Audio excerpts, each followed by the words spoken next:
How's it going, y'all? I want to take this video to tell y'all a quick story Oh my about gosh. my recent experience with tech layoffs in early 2024. If you've Okay. seen any of my other previous videos, I've definitely mentioned this, but I really just want to take an entire video to go All into right. the nitty gritty. Before all of that, I don't know why people do this. I don't know why everyone in this kind of videos is holding their microphones like this. I don't know what's the point of doing that. Uh, there are many microphone stands and boom arms that help you put your microphone in a decent place to record while not having to hold your microphone for like half an hour. So why? I mean, I read that some people do this because they feel like it makes them more relatable and more likable to others. But to me, it just looks silly that everyone in these videos, many software engineers and software developers hold their microphones like that for half an hour. They probably have money to buy a decent microphone stand. They are like, what, 10, $20? Anyway, sorry, guys. Of everything that happened. So I'm going to break this video down into three main sections. The first is going to be the layoff day itself, all the events that took place on that day, and kind of some emotions that were going through me as all those events transpired. The second is going to be essentially the 3 months that I was unemployed, what my day-to-day looked like, Okay. and what were all the things that I was doing to try and secure employment. And then the third is going to be kind of a reflection. Now that I'm 5 to 6 months removed from my unemployment, looking back, are there any things that I would have done differently if this, God forbid, were to happen again in the future? Is there something else that I would have done maybe in the immediate time after layoffs and also during my unemployment? So yeah, let's hop right into the story. I'm going to go back a Okay. little bit before layoffs actually happened and just talk about that entire experience. So kind of setting the stage, my team was working on a really, really big project and we weren't making a ton of progress on it. A lot of folks on the team were frustrated. The tensions were Okay. kind of high. Team morale was really low. And this had been going on for, I don't know, maybe about 6 months to a year. And things weren't That's great, a but I did enjoy the work. 6 months to a year is a very long time to be working on a project where everyone feels like they are not making a lot of progress and the morale is very low. So that's a very huge red flag for me. That I was doing. I really liked the company that I worked for, and I really had no intentions of leaving. So fast forward a little bit. This is now 2 weeks before layoff day, and my girlfriend and I had just moved into a new apartment. We were Okay. super excited about it, super excited to start living together, and also just the place they were living at was really awesome. So that was amazing. And now fast forward the day before layoffs, and I'm perusing an online forum called Blind, and essentially it's like an anonymous forum just for your company. And there were some rumblings. There were some folks that were saying, hey, layoffs really might be happening. We had some like okay earnings calls, the past two earnings calls, nothing special, but nothing terrible either. But we had Okay. another earnings call coming up that Friday. And so it's Wednesday night at this point, and I say to my girlfriend, I'm like, hey, there are rumblings, layoffs might be happening, and like something might happen tomorrow, honestly. And she kind of brushed it off. She's like, no way, that's probably not gonna happen. And so I log in. Your friends and family are always going to tell you that because they don't want you to worry, but you can see the problems that are happening at your company and take an objective approach. So it's nice that people try to cheer you up. In on Thursday morning, like I always do, and there is a pretty ominous message from my director, I think it was, and he said, keep an eye on your email this morning. There's going to be some communication from our CEO, and we'd also just got a new CEO. Like Every time that there is a change in management, especially if it is the CEO, be careful. There is always the possibility that the new CEO is going to look at things differently and is going to try to look good, especially in front of investors. So they are probably going to look at how to reallocate money, which areas of the company are not being very productive. So this guy already said that they were working on a project on which they weren't making very good progress and the morale was very low. So that's if you were the new CEO and you see a team that is not making very good progress, well, that's probably an area on which you are going to try to cut costs. So yeah, always be careful when there is a new, change in management. same time, and so everybody starts freaking out. I'm talking with some of my teammates, and we're like And just reading yes, through this email.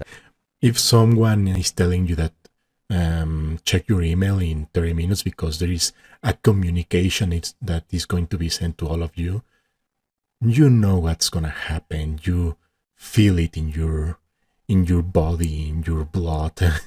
You feel that you know what's going on. You know that there's going to be layoffs. So yes, it is a very stressful moment. Essentially, that's all we can do. And finally, the email comes, but the email just says, hey, if you get another email that's coming sometime today, then you'll probably be part of some reorganization. So keep an eye on your email for this next. It's it's it's curious to me that companies try avoid at all costs saying stuff like layoffs or keywords like that. They always say like your position is going to be eliminated or your position is no longer going to be available. They never say layoffs because apparently this looks bad, but nowadays it's just like normal, sadly. Communication. And so at this point, we're like really freaking out because we have information that yes, layoffs are happening. And now we Yeah. just have to keep refreshing our inboxes to see if we are the unlucky ones that get the email. If you didn't get an email, then you're all set. You get to keep your job and you get to just move on with your life. So we're just literally refreshing there for like 30 to 45 minutes. And unfortunately, I get the email. It says, thank you so much for all the time and effort that you put into the company. Really appreciate it. But we're doing some reorganization and your position is being eliminated. It was pretty Yeah, vague too about next. That's something that companies tell you all the time. Your position is going to be eliminated. That's then like a nice way of telling you that you are going to be fired. And that happened to a colleague of mine 2 weeks ago. Steps that just said that your manager would be reaching out to you, and I waited a little longer, hadn't heard anything from my manager, and I had to reach out to her because she also just found out the folks that were getting laid off as well. A handful of other folks on my team. That's also something that I learned when I started working at big companies. You usually expect that your manager is going to be the first person to know if you're going to be fired or if there is going to be layoffs, but that's not the case, at least not all the time. Just like he said, his manager wasn't notified, and he was also like surprised that this happened. His manager didn't know that he was going to be fired, and the same thing happens in every company. Again, one of my colleagues was fired 3 weeks ago, and my manager didn't know that she was going to be fired. She just received an email from someone in HR, and they asked for a meeting, and then they just told her that she was going to be that her position was going to be eliminated, and she was no longer being is going she was no longer going to be an employee at the company. So yes, common sense tells you that your manager is going to be the first person to know, but sometimes common sense is wrong. Were impacted. And so she was kind of reaching out to everybody just to talk about what was next. We had a really just brief 5 to 10 minute conversation. She was really beat up about it. Like I said, she had just found out about it with everybody else. And, those are really hard conversations to have. She assured me that it wasn't performance based, which was nice to hear. But obviously, it still stings. After that conversation, I kind of just said my goodbyes to some of my teammates and folks that I had worked with, exchanged some contact information just in case we wanted to reconnect later on. And then I just closed my laptop and stared at a wall for like 30 minutes because I was prepared for it too. That's the thing, is like I had told my girlfriend the night before that it was possibly going to happen, but I feel like it doesn't really kick in until it happens. Like you do not have a job anymore. So I literally just like stared at a wall for 30 minutes and waited for my heart rate to go down before going into my girlfriend's room and telling her what had happened. Yes, it is. If I feel like almost no one likes to be fired. Even for people that they say that they are not happy at their current job or they don't like their job, it is still painful because they take the decision away from you. When you quit your job, when you say I'm quitting, I don't want this job, I hate it, I'm leaving. Well, you took the decision, you had the power, but when someone else tells you that you are fired, it's like they are taking your powers away. I don't know how to say it. It's like they are taking the decision away from you. So yes, it is 99% of the time painful. I'm sure that maybe some people out there are like, well, whatever, I didn't like this job, but I'm sure that most people don't like it. From there, I just needed to go for a walk. So I went for a 30 to 45-minute walk just to get my heart rate down some more and kind of just think about all the things that needed to happen now. Unfortunately, I needed to start applying for jobs again. So this is like an hour, maybe an hour and a half after I had received that layoff email, and I finally get back to my computer, and I'm like hoping to say a few more goodbyes, but I open my computer and I've lost access to everything. Completely kicked out. My user account doesn't even exist anymore. They worked really fast. They knew what they were doing. The only other correspondence that I had, at least in his case, they told him beforehand, because in many companies what happens is that you just wake up one day, you open your laptop, and you find out that you just lost access to everything. You can't even log into your machine, because then you receive a little message that says that your administrator has remotely blocked the PC or your Mac. So at least they told him before that happened, but sometimes you just get locked out of your devices, and that's it.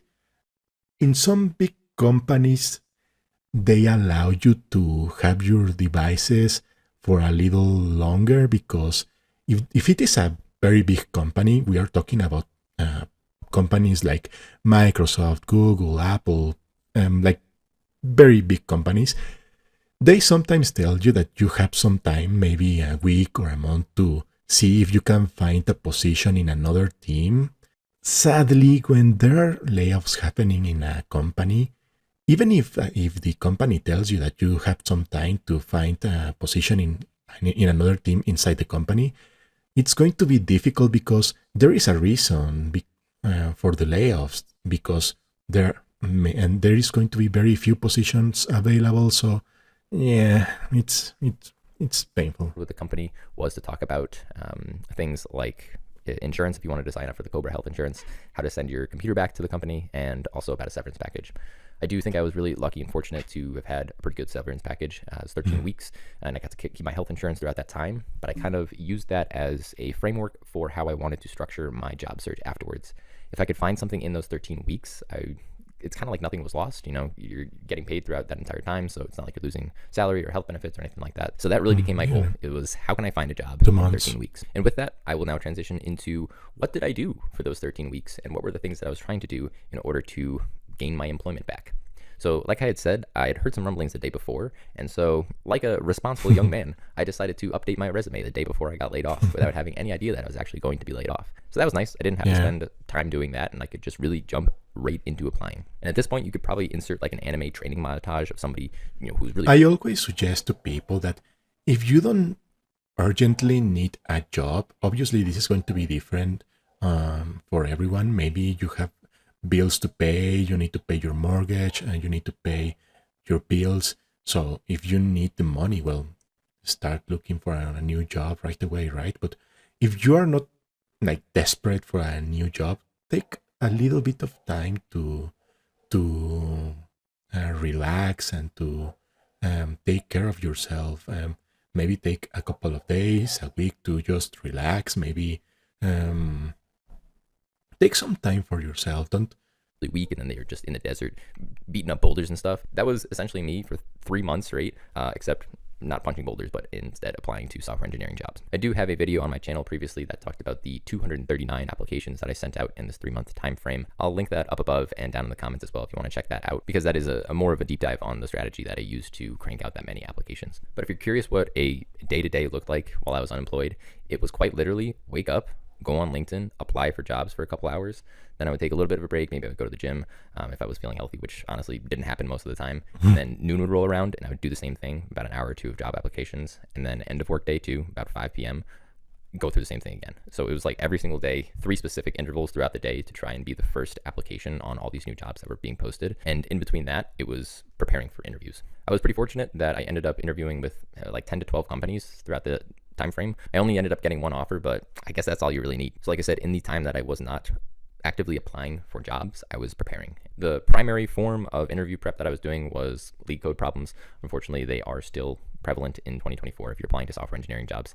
They're not everywhere, which is nice, but at least half of the companies that I was applying for were asking like straight up leak code questions. I tried to also work on some of my own projects. Yeah, that's one of the difficult parts about being a software developer, a software engineer, is that with some other jobs, you just need to apply, right? You just need to send your resume. Maybe you have like a couple of interviews when they ask you about your about your career, about your personality, stuff like that.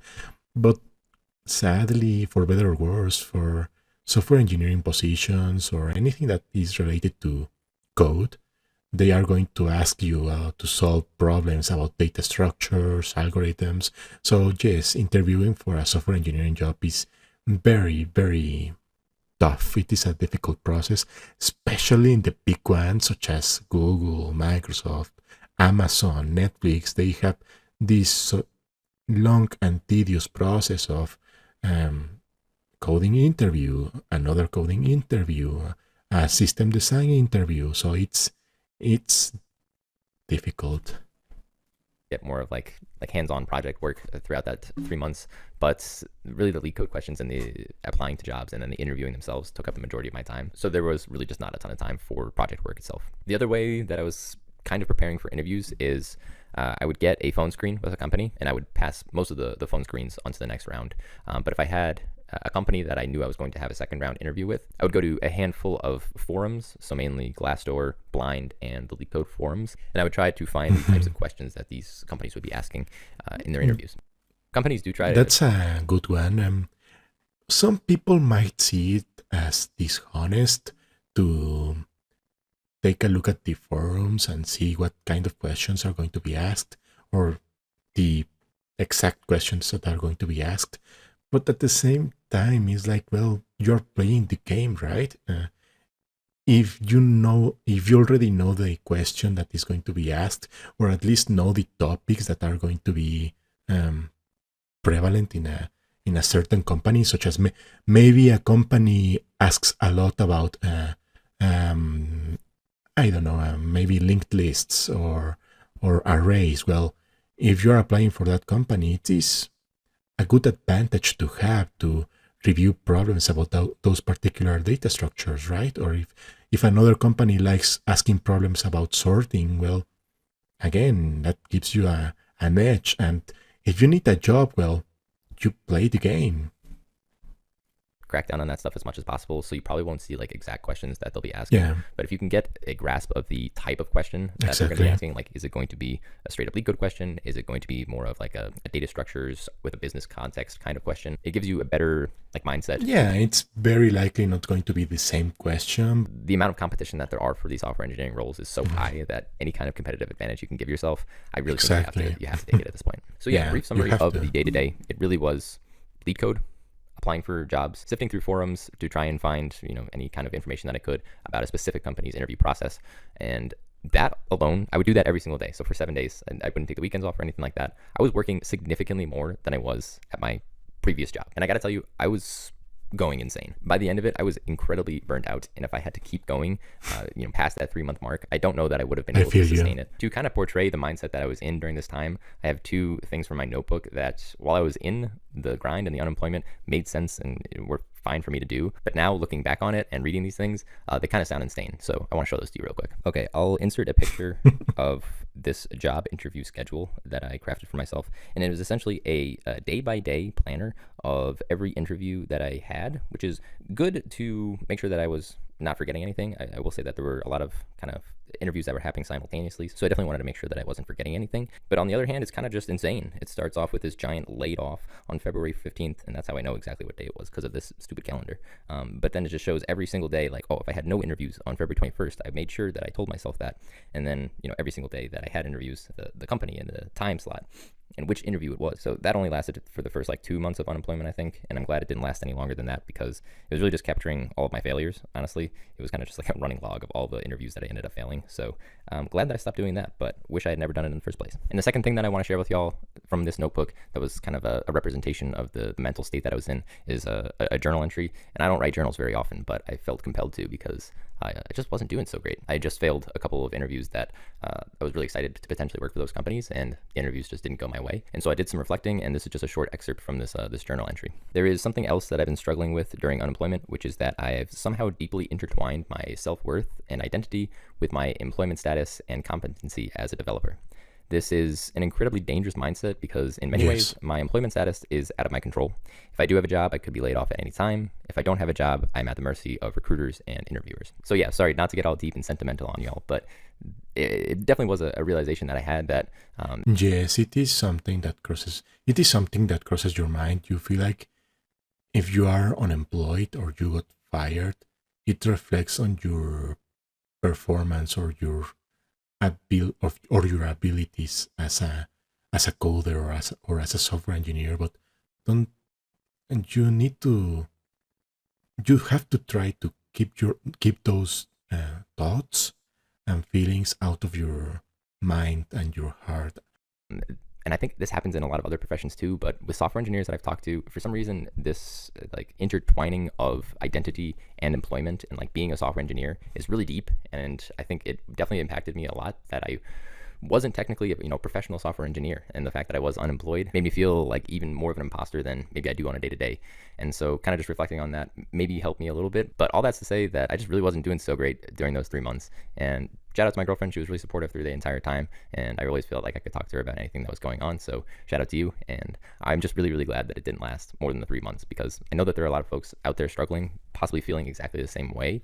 Try to find someone that acts as an emotional support for you, be it your girlfriend, a friend, your dad, your mom, someone that you can talk to and can hear you during this difficult time. Except their job searches are taking a whole lot longer. So I just kind of want to be a resource if possible. Definitely leave a comment down below if you're feeling some type of way. I'm going to respond to every single comment. I always do. And yeah, let's just all try to look out for each other, because it is rough out there. Okay, on that note, I want to segue into the final part of this video, which is just talking about if this were to happen to me again. I really hope that it doesn't. If this were to happen to me again, what would I do differently? Because quite honestly, I would do a lot of things differently. The first and most obvious one for me is take some time for myself directly after the layoff. Like see it, guys? I'm not crazy.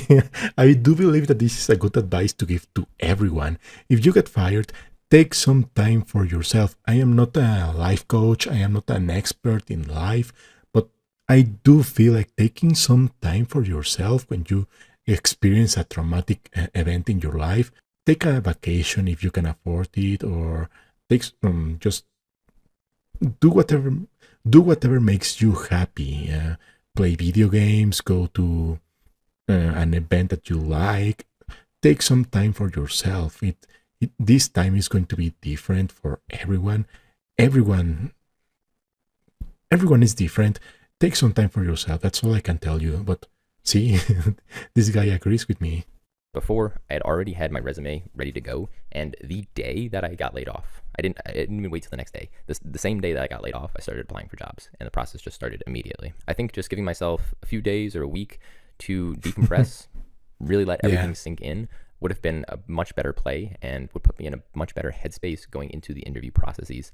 It also just kind of gives you time to think about exactly what you need to do. You can think about what you're looking for in your next role. You can think about the types of companies that you're trying to work for, and I didn't do any of that. I just literally jumped right into it and started shotgun applying pretty much everywhere. I also mentioned that by the end of the 3 months, I was incredibly burnt out. So by the time I started my job, I was already burnt out. I definitely felt the effects of that my first couple months into the job. Performance was good and all that kind of stuff, but it just felt like I had never had any type of rest going into that job. It was like go, go, go from the moment I got laid off until I started, and then it just started all over again. So yeah, definitely very important to take some time for yourself, not only at the beginning of the process, but also during the process as well. I mentioned that I was working significantly more hours on interview prep and interviewing and applying for jobs than I was at my job previously. I was pulling at least 60-hour weeks doing all of that kind of stuff, and it felt like it never stopped. There was no clocking out. I could always be doing another LeetCode question or applying for another job, and so often this went well past 5 o'clock. I'd be doing it into the nights, I'd be doing it in the mornings, and this all just contributed to that burnout and that mental state that I felt. In order to combat that, I would really focus on doing something that wasn't related to finding a job. So quite literally everything that I did during those 3 months was contributing to trying to find another job. Do something else. Pretty much all of my hobbies went on pause. So I love playing music, hardly played any music. I love exercising, and I went to the gym for a little bit during this period, but for the most part, my physical health was declining as well as my mental health. I really enjoyed just being creative and building my own things, and I didn't do any of that. It was all just LeetCode, prepare for interviews, apply for more jobs. There was a week where I was in Mexico with my girlfriend and her family. We were on vacation, and I just had You a were really hard thinking time about enjoying that vacation because for the most part I wasn't applying for jobs, and I had some interviews coming up that I wasn't preparing for as much as possible, and like all of those things I was just thinking about my unemployment status when I should have been having fun on this vacation, and I couldn't even do that. Finally, I do think that your physical health has a very immediate and direct correlation with your mental health. And I really wasn't taking care of my body or my mind. I think if this were ever to happen again in the future, I really need to prioritize my physical health. Yeah. And it's almost like a great opportunity because all of a sudden you don't have this strict schedule that you have to abide by that you do in a 9 to 5 job. So you can take the time to go to the gym at 1 p.m. Or just spend a lot of time making a delicious and healthy meal. And all those things I kind of just neglected during these 3 months. So for me personally, the 3 things that I would do differently is take some time for myself at the beginning so that I don't burn out as fast. Good advice. Make sure that I build in time for things throughout the day that aren't directly related to trying to find a new job, and then Clear your just try and mind. be as healthy as possible, physically and mentally. I know that everybody's situation is a little bit different as well. Sure. Like for example, I don't have kids, but I know that some of the folks that I worked with that were impacted by layoffs had children or newborns on the way, or were literally on paternity leave and they came back to no job. So all those things can really factor into how. It's funny to me to hear this because after my colleague got fired, I was going to take a vacation, a 2-week vacation, and I was kind of scared that when I came back, I would no longer have a job. So I understand what he's saying because it is tough out there. I literally felt like I would no longer have a job when I came back because it happens. Quickly you need to get a new job, but if you have any kind of luxury in taking as much time as possible to get that new job, I really think you should give yourself that opportunity because we're going to be working for a long time. So if you can get a little 6-month break here and there, it's not the worst thing in the world. Right, so that pretty much wraps up my layoff story. I'm about 8 months removed from that initial layoff, and I'm really happy with, honestly, just the growth that I've seen in myself over these last 8 months. I think I've learned a lot about myself during the unemployment period, and also my new job is going really well, and I'm really happy with the new team that I'm on, new company that I'm at, and I think I'm getting a lot of new experiences and opportunities that I wasn't necessarily getting at my last company. So overall, things really worked out, and I can look back on this experience and kind of be thankful for some of the things that happened, though I hope it never happens again. Like I was saying before, if you were in a similar boat, if you've had this experience, or if you're currently experiencing It's gonna be that, okay. like I said, if you needed someone to talk to, leave a comment down below. I'll be responding to every single one. I wish y'all nothing but the absolute best, and I really do appreciate you watching Thank and you. listening to my story. Hope y'all have a great rest of the day, and I will see you in the next one. This was a nice video. I liked his advice, and I just want to end this video with please subscribe. If you reach this point, that means that you are an awesome person and you handled all of my rants up until this point. So if you like this video, please subscribe, and also remember that if you're going through something like this, it's going to be okay. I know that it is painful to be fired from your job, but you were okay before that job. You're going to be okay after that job, so it's gonna be fine. Take some time for yourself, and that's it for this video. I hope you liked it. See you in the next one.